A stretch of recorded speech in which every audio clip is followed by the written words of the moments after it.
Hello student, welcome to my class. Student, आज हम लोग पढ़ने जा रहे हैं कंटिन्यूटी एंड डिफरेंशिएबिलिटी। ये कंटिन्यूटी एंड डिफरेंशिएबिलिटी ये चैप्टर जो है वो आप लोग का कैलकुलस का फर्स्ट चैप्टर है। तो ये बहुत इंपॉर्टेंट है, क्योंकि अगर ये आप नहीं समझोगे तो आप कैलकुलस का डिफरेंशिएशन नहीं समझोगे। डिफरेंशिएशन अगर नहीं समझोगे तो उसका एप्लीकेशन नहीं कर पाओगे। उसके बाद आप इंटीग्रेशन भी नहीं कर सकते, इंटीग्रेशन का एप्लीकेशन भी नहीं कर सकते। उसके बाद आता है आप लोग का डिफरेंशियल इक्वेशन, वो भी समझने में थोड़ा सा आप लोग को टफ लगेगा। तो मतलब कैलकुलस समझने के लिए पहले हम लोग को कंटिन्यूटी समझना पड़ेगा, कंटिन्यूटी एंड डिफरेंशिएबिलिटी। और इसका पहला जो है कंटिन्यूटी, उसके ऊपर आज हम लोग पढ़ेंगे। ठीक है बेटा, तो ये कंटिन्यूटी क्या होता है पहले हम लोग क्या पढ़ेंगे, कंटिन्यूटी। तो ये कंटिन्यूटी क्या है?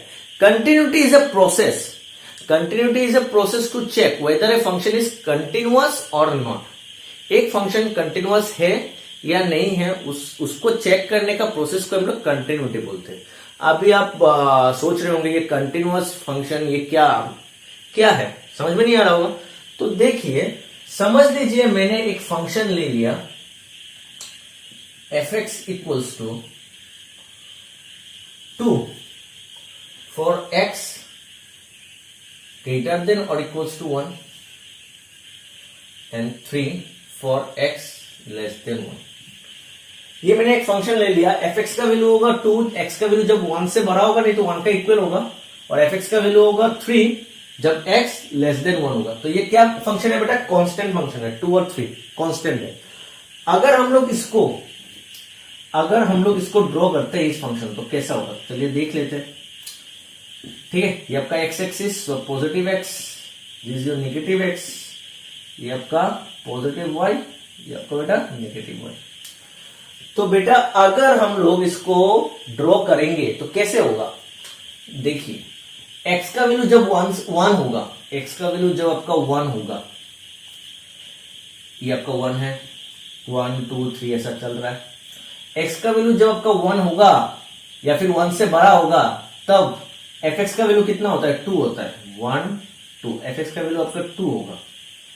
ठीक है, तो यहां पर डार्क, क्योंकि ये 1 इंक्लूडिंग है, 1 इक्वल्स टू है ना 1 इंक्लूडिंग, तो ये डार्क बोल। ठीक है बेटा, आ गया समझ में? कितना होगा? 1 होगा तो ये होगा 2 होगा, 1 से ज्यादा जब होगा ये 1 के इक्वल के लिए, 1 के लिए, और 1 से जब बड़ा होगा तब भी ये 2 होगा, मतलब 1 जब बड़ा होगा तब भी ये 2 होगा, ऐसे चलता रहेगा। मतलब 2 के लिए भी 2, 3 के लिए भी 2, x का वैल्यू जब 2 होगा तब भी 2, 3 जब होगा तब भी fx का वैल्यू 2, 4 जब होगा तब भी 2, मतलब चल रहा है। ठीक है, बट जब x का वैल्यू 1 से छोटा होगा, जब x का वैल्यू 1 से छोटा होगा तब क्या होगा? 3। 1 नहीं है, 1 नहीं होगा तो इसलिए मैंने नॉट लगा दिया, मतलब ब्लैंक बॉल, नॉट मतलब ये एक्सक्लूडिंग है। 1 नहीं है, मगर 1 से जब छोटा होगा तब उसका वैल्यू 3 हो जाएगा, 3। x का वैल्यू जब 0 होगा 1 से छोटा तब भी 3, जब -1 होगा तब भी 3, -2 होगा 3, -4 होगा 3, सब 1 के लिए नहीं, 1 से जस्ट छोटा हो गया तभी उसका वैल्यू 3 हो गया।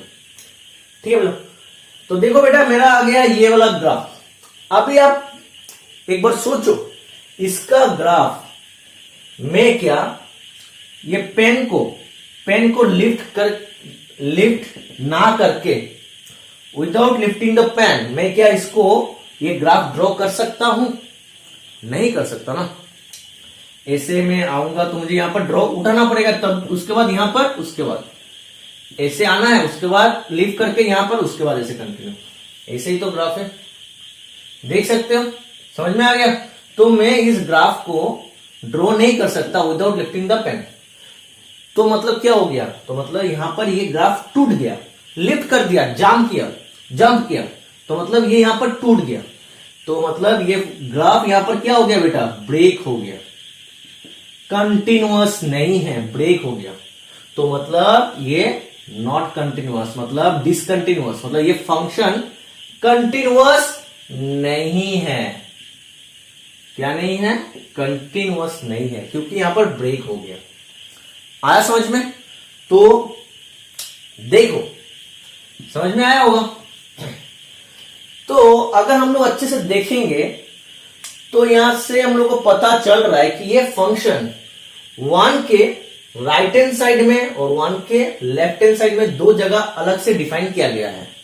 ठीक है बेटा, एफ एक्स को इस फंक्शन के वन का राइट हैंड साइड में including one, right hand side and one का लेफ्ट हैंड साइड में दो जगह डिफाइन किया गया है।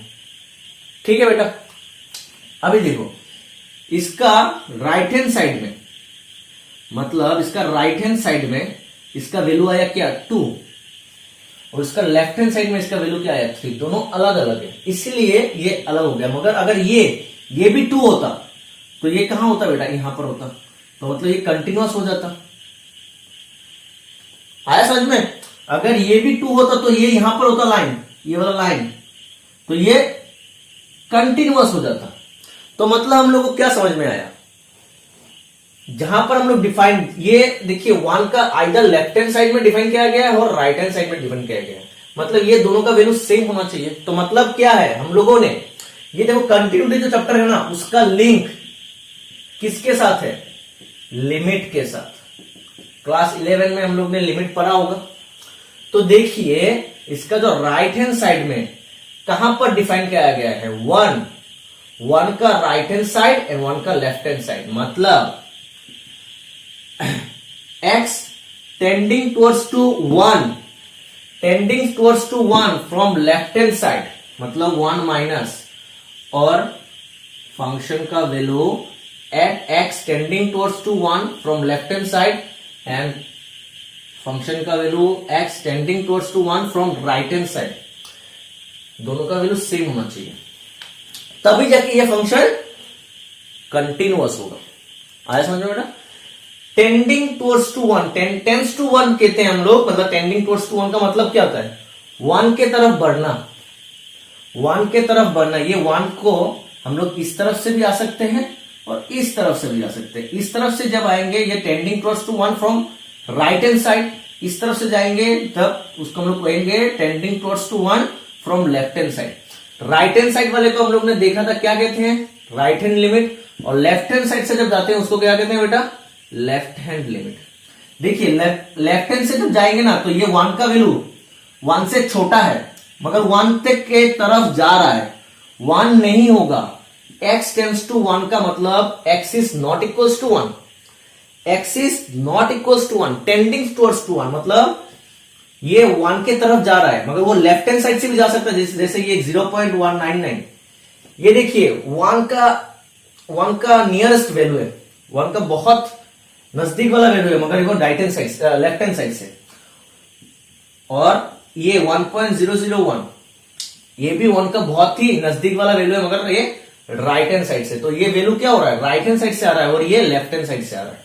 तो they both are tending towards to x, but this value is from the left side and this value is from the right side. Clear? तो देखिए ये जो लेफ्ट हैंड साइड से जो वैल्यू होगा वो आपका 1 मतलब 1 से छोटा होगा, इसलिए 1 से छोटा, 1 नेगेटिव।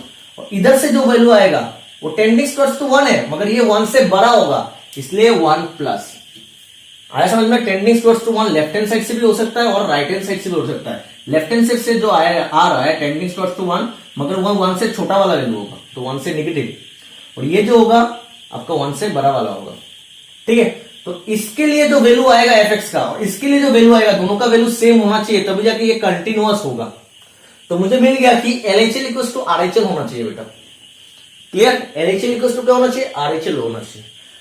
बट ये वाला मेरा कंडीशन नेसेसरी कंडीशन है, मगर सफिशिएंट नहीं है, मगर ये होना चाहिए, LHL इक्वल्स टू RHL होना चाहिए। मगर इतना काफी है क्या? नहीं, इतना काफी नहीं है। चलो अभी और एक कुछ देख लेते हैं। तो देखो बेटा, अभी समझ लो, आपका क्वेश्चन दिया हुआ है ऐसा, f x equals to 3 for x not equals to 0, x equals to 1 ही पकड़ लेते हैं, और ये 4 फॉर एक्स इक्वल्स टू 1। तो क्या होगा, इसका क्या होगा? देखिए जब x का वैल्यू 1 होगा, 1 2 3 4, x का वैल्यू जब 1 होगा तो इसका वैल्यू होता है 4, और x का वैल्यू जब 1 नहीं होगा, 1 नहीं होगा मतलब 1 से इधर बड़ा, नहीं तो 1 से छोटा, less than 1, x greater than 1 और x लेस देन 1 दोनों ही क्या होता है नॉट इक्वल्स टू 1। ये दोनों नॉट इक्वल्स टू 1 में गिरता है, समझ में आया? ये दोनों को मैं कंबाइन करके बोल सकता हूँ x not equals to 1। X not equals to 1 मतलब 1 से बड़ा हो सकता है किंतु 1 से छोटा हो सकता है, 1 नहीं है। क्लियर? तो मतलब 1 जब नहीं होगा, मतलब अगर 1 से बड़ा होगा तब उसका आंसर 3 होगा, 1 से जब बड़ा है तब वो 3 है। तो मैंने यहां पर नॉट लगा दिया, नॉट लगा दिया मतलब 1 नहीं है, 1 को छोड़ के बाकी सब वैल्यू के लिए 3 होगा। क्लियर बेटा? और 1 से जब छोटा होगा तब भी उसका आंसर 1 है। Not equals to 1, not equals to मतलब 1 नहीं है, तो 1 नहीं, 1 को छोड़ के इधर का भी बहुत वैल्यू है, इधर का भी वैल्यू है, सबके लिए 3 होना चाहिए, तो इसके लिए भी 3 होना चाहिए। ठीक है, अभी इसको मैं ड्रॉ कर सकता हूं क्या लिफ्ट कर पेन को ना उठा के? नहीं, क्योंकि मैं इधर से आने के बाद जब भी मैं 1 पे आ जाऊंगा ना, तो 1 के लिए मुझे क्या वैल्यू मिला यहां पर, उसके बाद 1 को छोड़कर जब मैं राइट हैंड साइड में जाऊंगा फिर से यहां से शुरू हो गया। समझ में आया? ये आप समझ लो 1 है। लेफ्ट हैंड साइड से मैं आ रहा हूं टेंडिंग टुवर्ड्स टू 1, तो यहां तक। बस जब भी मैं 1 पे आ जाऊंगा तो ये कहां पर वैल्यू आ गया? 4 पे, 4 पे। उसके बाद 1 को छोड़ने के बाद जब उसका वैल्यू बढ़ रहा है 1 से, तभी फिर से ये कहां पर आ गया? 1 पे। तो मैं इसको ग्राफ को लिफ्ट, पेन को लिफ्ट ना करके ये ड्रॉ नहीं कर सकता। मतलब फिर से यहां पर ब्रेक हो रहा है, देख सकते हैं यहां पर ब्रेक हो रहा है। यहां पर क्या हुआ बेटा? ब्रेक हुआ। तो मतलब ये फंक्शन फिर से कंटिन्यूअस नहीं है। तो यहां से मुझे क्या पता चला? देखिए 1 का left hand tending towards to 1 from left hand side, इसके लिए जो ग्राफ है, इसका जो वैल्यू है कितना है? 3। और right hand tending towards to 1 from the right hand side, इसके लिए भी 3 है। दोनों सेम है, मगर फिर भी ये कंटिन्यूअस नहीं है। क्यों है? क्योंकि ये जो पॉइंट है 1, जिस पॉइंट के लिए मैं चेक कर रहा हूं, इस पॉइंट पे उसका वैल्यू अलग है। इस पॉइंट पे उसका वैल्यू क्या हो गया बेटा? अलग है। तो मुझे क्या पता चला? Tending towards to 1 from left hand side मतलब LHL, and tending towards to 1 from the right hand side मतलब RHL, ये दोनों इक्वल होना चाहिए। एंड उस पॉइंट पे भी इक्वल होना चाहिए। मतलब LHL equals to RHL equals to f of C। समझ लीजिए ये कोई पॉइंट C है, ये 1 नहीं है, C है, तो उस पॉइंट पे इक्वल होना पड़ेगा, मतलब f ऑफ 1 होना पड़ेगा। तो मतलब इक्वल्स टू f ऑफ 1। आगे बेटा, तो हम लोग को क्या पता चला? तो ये अभी हम लोग का सफिशियंट है, ये तीनों होना चाहिए, तभी जाके ये फंक्शन कंटिन्यूअस होगा। तो हम लोग को क्या पता चला? पहले देख लेते हैं कंटिन्यूटी क्या होता है।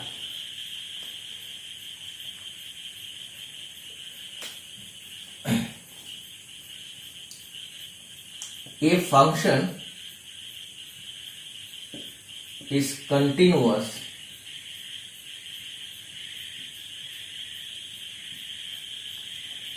in its domain when its graph is a curve without break or jumps.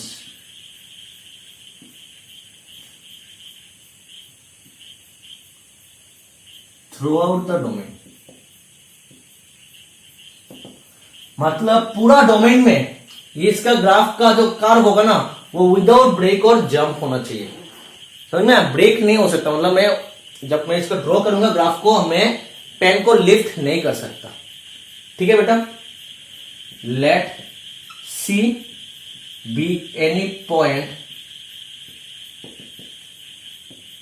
in its graph. Let C be any point in its graph, then the function is continuous.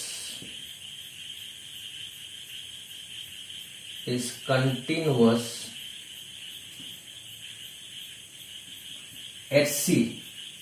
ये फंक्शन C पे, समझ लीजिए कोई भी एक point है उस domain में, let C be any point in its graph, नहीं इन इट्स डोमेन। ये जो फंक्शन हम लोग जिस फंक्शन का चेक कर रहे हैं उसका डोमेन में कोई भी एक पॉइंट है C, उस पॉइंट पे मैं चेक कर सकता हूं, then the function is continuous at C। उस पॉइंट पे ये फंक्शन कब कंटिन्यूअस होगा? If LHL equals to RHL equals to f of c। LHL का मतलब क्या होता है? Limit x tends to c minus x tending towards to c but from the left hand side, fx। RHL का मतलब limit x tending towards to c but from the right hand side equals to f of c. Now what is f of c? f of c is the value of fx at x equals to c. f of c का ये लिख सकते हो, the value of fx at x equals to c. Clear बेटा? तो जब भी कोई पॉइंट पे, जैसे ये पॉइंट दिया हुआ है, ठीक है, जहां पर डिफाइन किया गया है फंक्शन को, उस पॉइंट पे मैं ये फंक्शन कंटिन्यूअस है कि नहीं कैसे चेक करेंगे? उस पॉइंट पे उसका LHL का वैल्यू, RHL का वैल्यू और f ऑफ c मतलब f of the value of the function at that point, ये तीनों इक्वल होना चाहिए। आ गया समझ में बेटा? चलिए हम लोग और भी अच्छे से इसको डीपली पढ़ते हैं, पहले आप इसको नोट कर लो। स्टूडेंट देखो, समझ लो मेरा कोई भी एक फंक्शन है, उस फंक्शन का ग्राफ कुछ ऐसा है, ठीक है, और कोई भी एक पॉइंट है C, x equals to C, 1 2 3 कुछ भी हो सकता है, उस पॉइंट पे मुझे चेक करना है। देखो उस पॉइंट पे चेक करना है, तो अगर इस पॉइंट पे x इक्वल्स टू C पे, x इक्वल्स टू C पे उस फंक्शन का वैल्यू यहां पर आता है, ठीक है, और just x equals to c, समझ लीजिए ये 1 है, जस्ट 1 से आगे, जस्ट 1 से आगे, जस्ट 1 से लेफ्ट हैंड साइड का वैल्यू, मतलब x टेंड्स टू 1 नेगेटिव, मतलब x tending towards to n but from the left hand side, मतलब 1 के तरफ, लेफ्ट हैंड साइड से 1 के तरफ जा रहा है, जाते जाते जस्ट x का जो आगे वाला वैल्यू, उसके लिए भी, x के लिए 1 के लिए तो ये वैल्यू होना पड़ेगा, और जस्ट आगे वाला वैल्यू के लिए भी यही पॉइंट होना पड़ेगा, और जस्ट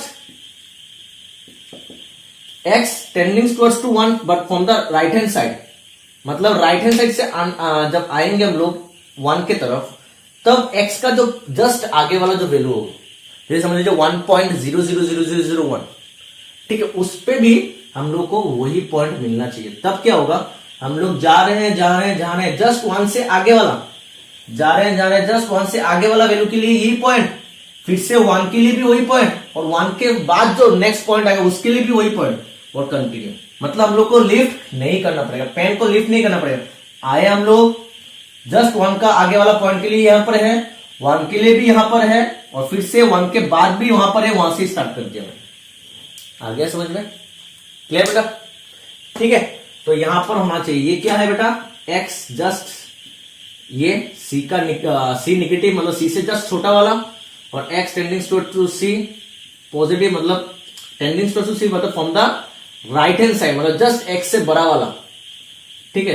तीनों के लिए वैल्यू सेम होना पड़ेगा, तभी जाके हम लोग पेन को लिफ्ट नहीं करेंगे। अगर हम लोग का ऐसा आ गया, समझ लीजिए आपका ऐसा आ गया कुछ, हम लोग ऐसे आ रहे हैं जस्ट 1 से आगे के लिए यहां पर, 1 के आगे के लिए यहां पर, 1 के लिए भी यहां पर, मगर 1 का जस्ट बाद वाला पॉइंट जो 1 पॉजिटिव है उसके लिए यहां पर आ गया, और उसके बाद कंटिन्यू ऐसा, तो यहां पर ब्रेक हो गया, ठीक है बेटा।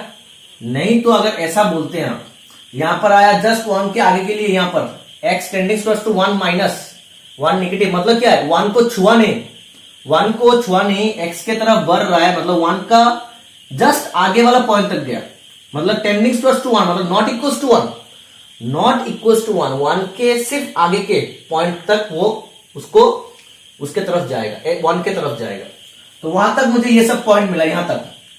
मतलब जब भी वो 1 पे चला गया तब मुझे ये वैल्यू कहीं और मिल गया, और 1 प्लस मतलब tending to 1 but from the right hand side, right hand side से जब वो 1 के तरफ आएगा तब भी मुझे यही पॉइंट मिला, और यहां से कंटिन्यू कर दिया, तो यहां पर ब्रेक हो जाएगा। या फिर ये तीनों पॉइंट अलग है, इसके लिए 1 माइनस के लिए यहां पर, 1 के लिए यहां पर, उसका 1 प्लस के लिए यहां पर, तो ये तो और भी ब्रेक हो गया। मतलब ये कंटिन्यूअस ब्रेक ना होने के लिए पेन को लिफ्ट अगर नहीं करना है तो तीनों पॉइंट एक ही जगह होना चाहिए। ये यहां पर मिला 1 के लिए यहां पर, 1 प्लस के लिए यहां पर, फिर से कंटिन्यू, तीनों पॉइंट एक जगह पर होना चाहिए, तभी जाके ये फंक्शन कंटिन्यूअस होगा, ये ग्राफ कंटिन्यूअस होगा, ब्रेक नहीं होगा, कंटिन्यूअस होगा। क्लियर बेटा? तभी जाके हम लोग इस फंक्शन को कंटिन्यूअस फंक्शन कहते हैं और इसी प्रोसेस को हम लोग कंटिन्यूटी कहते हैं। आई होप आप लोगों को समझ में आ चुका होगा। तो चलिए अभी हम लोग कुछ क्वेश्चंस करते हैं इसके ऊपर, ताकि आप लोगों को और भी अच्छे से समझ में आ जाए। तो देखो स्टूडेंट, अभी हम लोग क्या करेंगे, एक क्वेश्चन लिखेंगे, उसको हम लोग पहले चेक कर लेंगे। तो हम लोग का क्वेश्चन है, test the continuity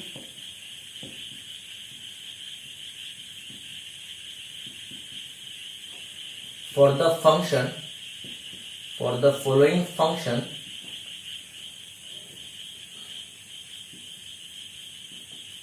at x equals to 0। x equals to 0 में ये फंक्शन कंटिन्यूअस है कि नहीं, test the continuity. Continuity test करना मतलब ये फंक्शन कंटिन्यूअस है कि नहीं वो चेक करना है। तो हम लोग को एक पॉइंट दिया हुआ है x equals to 0 के लिए, उस पॉइंट पे चेक करना है। और फंक्शन दिया हुआ है fx equals to 2x plus 3 for x greater than or equals to 0 और 2x minus 3 for x less than 0, ये दिया हुआ। ठीक है बेटा? और हम लोग को पता है एक फंक्शन कंटिन्यूअस कब होता है, जब LHL equals to RHL equals to f of c। मतलब जब हम लोग x इक्वल्स टू c के लिए चेक कर रहे हैं, जब x इक्वल्स टू c के लिए चेक कर रहे हैं और ये c क्या है, इस फंक्शन का डोमेन में ये c लाई कर रहा है।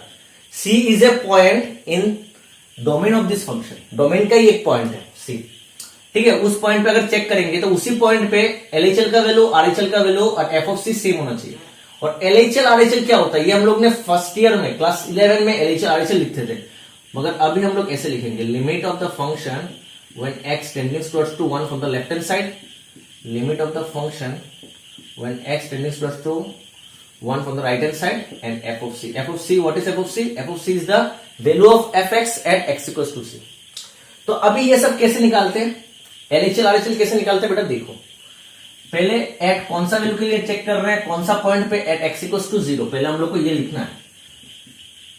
आप अच्छे से ये प्रोसीजर समझो, अच्छे से स्टेप समझो कैसे कैसे करते हैं। पहले हम लोग को ये लिखना है एट x equals to 0 बेटा, लिख दिया। अभी हम लोग को पहले LHL निकालना पड़ेगा। LHL कैसे निकालते हैं, बहुत इजी है, बहुत इजी है, देखो अच्छे से।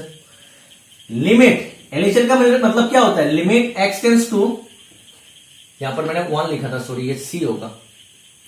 जिस पॉइंट के लिए मैं कर रहा हूं, टेस्ट कर रहा हूं, उस पॉइंट का c नेगेटिव और RHL मतलब c पॉजिटिव, उस पॉइंट पे tending towards to this point from the right hand side and tending towards to this point from the left hand side. तो अभी कौन सा वैल्यू के लिए हम लोग चेक कर रहे हैं, 0 के लिए। तो LHL क्या होगा, tending towards to 0 but from the left hand side, मतलब 0 नेगेटिव और f of x। आया समझ में बेटा?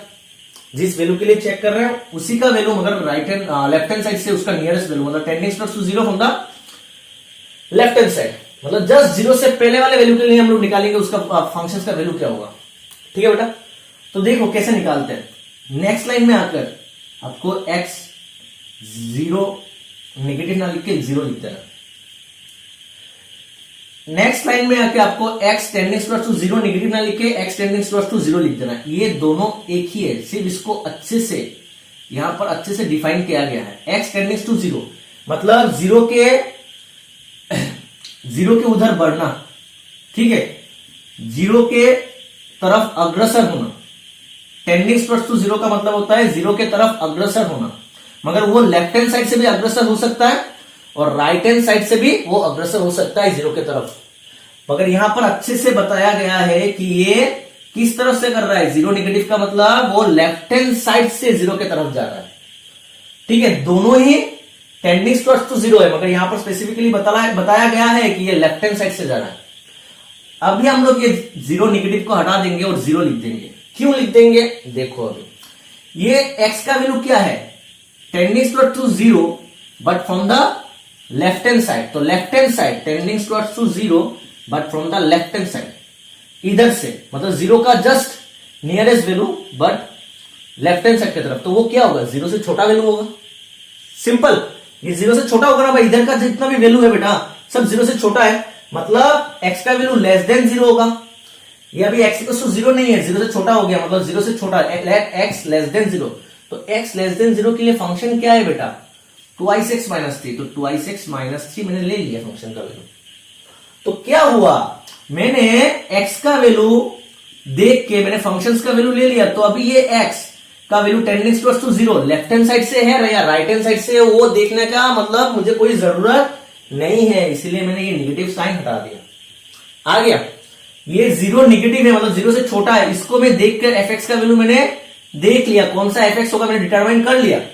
तो अभी ये x tending towards to 0, x tending towards to 0 left hand side से है या राइट हैंड साइड से, वो देखने का जरूरत नहीं है। क्लियर बेटा। अभी देखो यहां पर x का वैल्यू क्या है, टेंडिंग टुवर्ड्स टू 0। हम लोगों को क्लास 11 में पता था x का वैल्यू अगर टेंडिंग टुवर्ड्स टू 0 होगा मतलब x का अप्रोक्सीमेट वैल्यू 0 है, 0 नहीं है, x is not equal to 0, मगर टेंडिंग टुवर्ड्स टू 0 मतलब अप्रोक्सीमेट वैल्यू 0 है, तो वो 0 हम लोग यहां पर यूज कर लेंगे, x का वैल्यू 0 बिठा देंगे। अप्रोक्सीमेट वैल्यू उसका 0 है तो 0 बिठा देंगे, तो आंसर कितना आया बेटा, माइनस। यहां पर आके आपको x का वैल्यू 0 बिठा देना है, ठीक है। तो LHL का वैल्यू कितना है बेटा, -3। अभी RHL निकालते हैं। देखिए मैं बहुत ही लंबा खींच रहा हूं ताकि आप लोग को अच्छे से समझ में आए, क्योंकि ये चैप्टर बहुत ही इंपॉर्टेंट है। RHL क्या होगा, same limit of fx x tending towards to 0 positive, मतलब from the right hand side. Right hand side जब आएगा tending towards to 0, right hand side से जब आएगा तो मतलब ये 0 से बड़ा वाला वैल्यू है, 0 नहीं है मगर टेंडिंग टुवर्ड्स टू 0, जितना भी वैल्यू इधर से आ रहा है 0 के तरफ, मतलब 0.1 0 0 0 0 1, अगर ये भी होगा, ये भी पॉइंट इधर से आ रहा है 0 के तरफ, मगर देखिए ये पॉइंट से बड़ा है, ये 0 से बड़ा है, मतलब 0 से प्लस, 0 प्लस समथिंग करने से आता है, तो इसीलिए 0 पॉजिटिव लिखो। तो 0 पॉजिटिव का मतलब 0 से बड़ा, 0 से बड़ा का मतलब क्या है बेटा, x ग्रेटर देन 0। तो x ग्रेटर देन 0 के लिए x, देखिए x ग्रेटर देन 0 के लिए फंक्शन क्या है, लिमिट x टेंड्स टू, यहां पर अभी 0 पॉजिटिव नहीं लेंगे, 0 लिखेंगे, क्यों, क्योंकि 0 पॉजिटिव देख के x, 0 पॉजिटिव का मतलब x ग्रेटर देन 0, इसको मैंने देख के मैंने फंक्शन डिटरमाइन कर लिया, कौन सा होगा, 2x प्लस 3। तो ये पॉजिटिव लिखने का फायदा नहीं है। अभी आ गया समझ में। अभी क्या करेंगे, x का वैल्यू 0 है, मतलब अप्रोक्सीमेट वैल्यू 0 है, not equal to 0 but approximate value 0 है, तो 0 हम लोग पुट कर देंगे, प्लस 3, तो कितना आ गया 3। तो आप देख सकते हैं x का वैल्यू, इसका LHL में -3 आया, RHL में 3 आया, दोनों इक्वल है क्या, इक्वल नहीं है, मगर हम लोग को कंटिन्यूअस दिखाने के लिए इक्वल होना चाहिए, तो मतलब ये इक्वल नहीं है, मतलब वो कंटिन्यूअस नहीं होगा, तो हम लोग यहां पर ही कर सकते हैं, ठीक है। चलो हम लोग ये निकाल देते हैं f ऑफ c। अभी f ऑफ c, c नहीं है, c का वैल्यू कितना दिया हुआ है, 0, तो f ऑफ 0 का मतलब क्या होता है, the value of fx, the value of fx at x equals to 0। ये आप लिख सकते हो साइड में, यहां पर मैं कर रहा हूं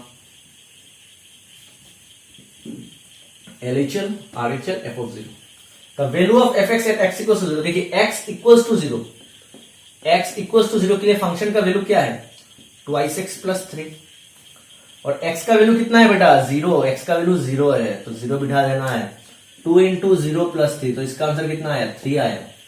तो ये 3, ये 3, मगर ये -3 आया, मतलब तीनों सेम नहीं है, तीनों को इक्वल होना चाहिए, ठीक है बेटा। तो ये तीनों नहीं है, तो ये क्या होगा, ये function since LHL is not equal to RHL, सिर्फ ये दो लिख देंगे जो इक्वल नहीं है, so therefore the function is not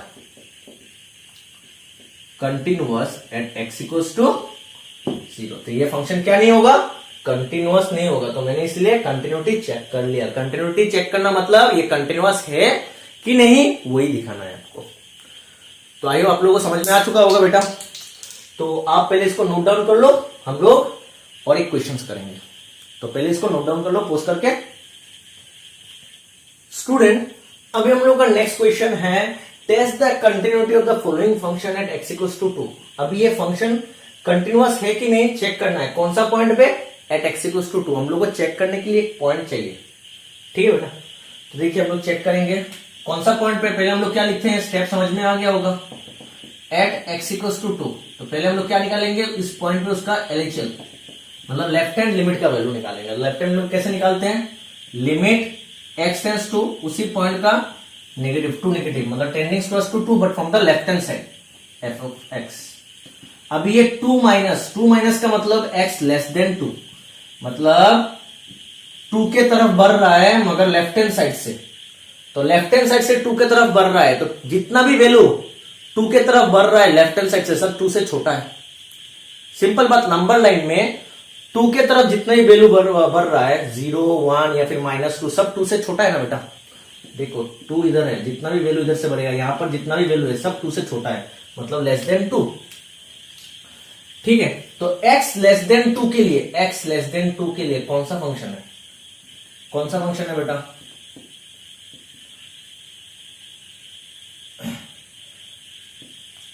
x less than 2 के लिए फंक्शन कौन सा है 5x माइनस 2। तो मैंने 2 माइनस मतलब समझ में आ गया कि x का वैल्यू 2 से छोटा होगा, उसको मैंने यूज करके मैंने फंक्शन डिटरमाइन कर लिया ये दो में से कौन सा फंक्शन होगा।